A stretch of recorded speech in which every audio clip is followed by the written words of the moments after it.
খুলতেই একটা আষ্টে গন্ধ এসে ঝাপটা মারল সুদীপার নাকে।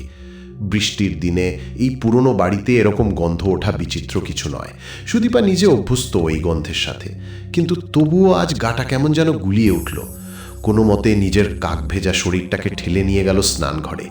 শাওয়ার চালিয়ে দাঁড়িয়ে পড়ল নিচে। শরীরটা কাঁপছে থরথর করে। শাওয়ারের জল এক নাগাড়ে পড়ছে চোখে মুখে। পাহাড়ি এলাকা, এখানে জলের ব্যবহার করতে হয় খুব পরিমিত, কিন্তু সুদীপার আজ ভ্রুক্ষেপ নেই সেসবে। আচ্ছা, পুলিশ সত্যি দীপ্তকে খুঁজবে? ওরা তো সব শোনা মাত্রই বলে দিল যে সে কোনোভাবে খাদে গড়িয়ে পড়েছে।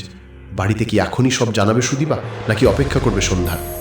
কারেন্ট নেই, ভেজা শরীরেই মোমবাতির সন্ধানে এদিক ওদিক হাতড়াতে হাতড়াতে হঠাৎ সুদীপা খেয়াল করলো বাইরের দরজাটা হাট করে খোলা। চমকে উঠল সে। ঢোকার পর দরজাটা কি তবে লাগায়নি? মনে পড়ছে না কিছুতেই। পায়ে পায়ে সেদিকে এগিয়ে যেতেই হোঁচট খেলো একটা। এটাকে বসে আছে ঘরে, যদিও অন্ধকার, তবুও অবয়বটা স্পষ্ট।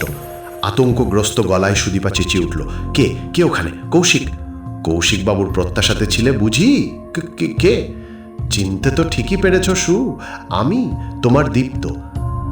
দীপ্ত? অজানা আগন্তুকের আতঙ্কে যতটা না ভয় পেয়েছিল সুদীপা, এবার তার থেকে অনেক গুণ বেশি ভয় পেল পরিচিত মানুষটার কণ্ঠস্বরে। আমাকে ওখানে রেখে কেন চলে এসেছিলে সু? তুমি জানো না বৃষ্টিকে আমি কতটা ভয় পাই? সুদীপা জানে দীপ্ত কতটা ভয় পায় বৃষ্টিকে। আজ থেকে বছর 7 আগে এক ভয়ঙ্কর বৃষ্টির দিনেই তো গাছের ডাল পড়ে লোকটা সারা জীবনের মতো পঙ্গু হয়ে গিয়েছিল। দীপ্ত হুইল চেয়ারটা ঠেলে এগিয়ে আসছে ওর দিকে। গলাটা শুকিয়ে যাচ্ছে সুদীপার। দীপ্ত এসে 2 হাত দিয়ে জড়িয়ে ধরল ওকে। ওর ভেজা শরীরটা শীতল স্পর্শে কেঁপে উঠল। তুমি ফিরলে কি করে দীপ্ত? ওরা নিয়ে এলো আমাকে। কেমন ফ্যাঁস ফ্যাঁসে শোনালো দীপ্তর গলাটা। কারা? আশেপাশে ওদের দেখতে পাচ্ছ না? না, কাদের কথা বলছো তুমি?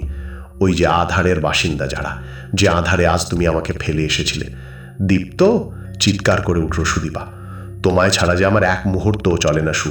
আমাকে ফাঁকি দিয়ে কোথায় পালাবে ভেবেছিলে? না না। দীপ্তর বাহু বেষ্টনী ছাড়িয়ে পালাবার চেষ্টা করলো সুদীপা, কিন্তু পারল না এক চুলো নড়তে। ও স্পষ্ট অনুভব করতে পারছে দুটো হাত যেন মাটি ফুঁড়ে উঠে এসে জড়িয়ে ধরেছে ওর পা। আশেপাশে ছায়া ছায়া কারা যেন ভাসছে ঘর জুড়ে। সুদীপার সারা শরীর জুড়েও অনুভূত হচ্ছে অশরীরে আনাগোনা। পৈশাচিক এক খেলায় মেতেছে ওরা। ওদের সঙ্গে যোগ দিয়েছে দীপ্ত। না! আর্তনাদ করে উঠল সুদীপা। বৃষ্টির ঝমঝম শব্দে মিলিয়ে গেল সেই আর্তনাদ। পালাবার পথ নেই আর। এই ছিল আজকের ঘটনা। আমরা আবার আসবো অন্য কোনো ঘটনা নিয়ে আপনাদের মাঝে। সবাই ভালো থাকবেন, সুস্থ থাকবেন। AM ডার্ক নাইটের সাথেই থাকুন। আল্লাহ হাফেজ।